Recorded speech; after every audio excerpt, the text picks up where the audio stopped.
You're gonna get bored of that after a while. Really? Am I? Or am I gonna reward myself for finishing a complete thought with a bite? Well,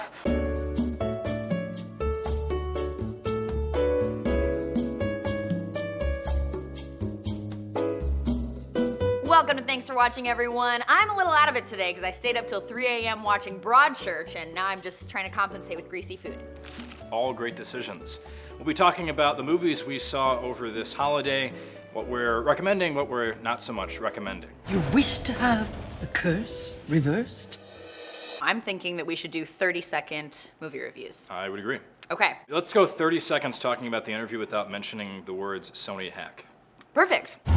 Look at this. Kim Jong-un wants to do an interview with Dave Skylark? He's a fan. So I was expecting a stupid comedy walking into the interview.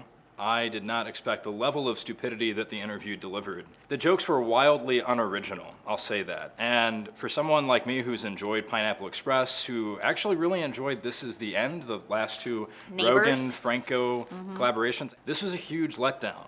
And it has nothing to do with the hype that was built up around it. I was looking forward to this film before all that came out. I would not recommend spending your money on it, whether it's VOD or in a theater. The bromance is real, and it's getting really old.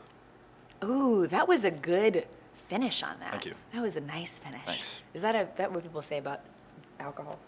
A nice finish. 30 seconds on the Imitation Game.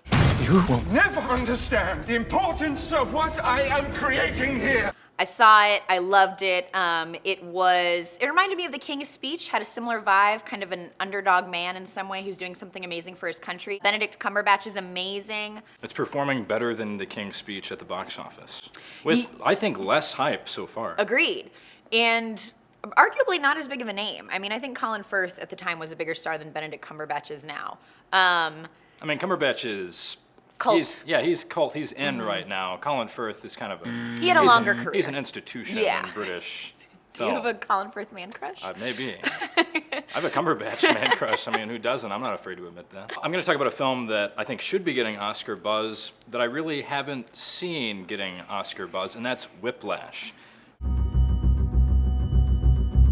I push people beyond what's expected of them. I believe that is an absolute necessity.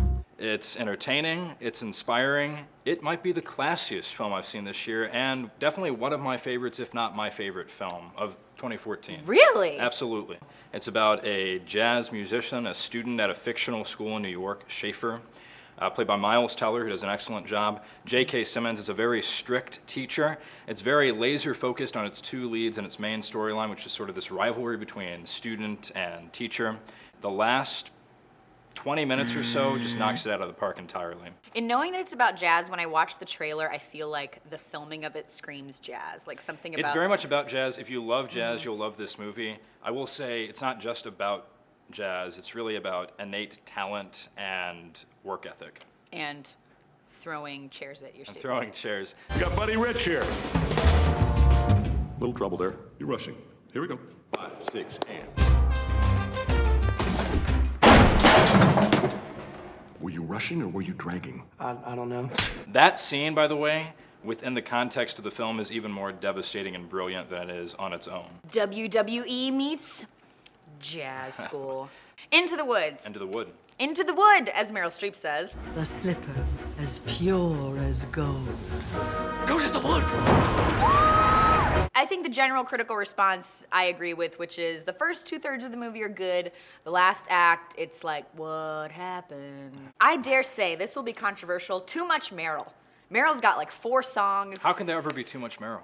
There can be in the wood. Go to the wood. She just sings a lot and they all run together. Go see it if you're tired, because then it's like you'll be awake for the first 2/3 and then just fall asleep. Do you think the wedding is hurting me? Are you kidding me? Andre, this thing flops. We could be talking Dancing with the Stars. So top 5, I am gonna be in the minority here because 90% of critics via Rotten Tomatoes aggregation approved of this movie. I laughed like 3 times. The trailer made it sound like it was a going back to your family, discovering yourself movie, and it's not that at all. So it's a comedy that did not really make you laugh. It's a comedy that didn't make me laugh, and is there a worse review to get? That was That's actually it. pretty much 30 seconds.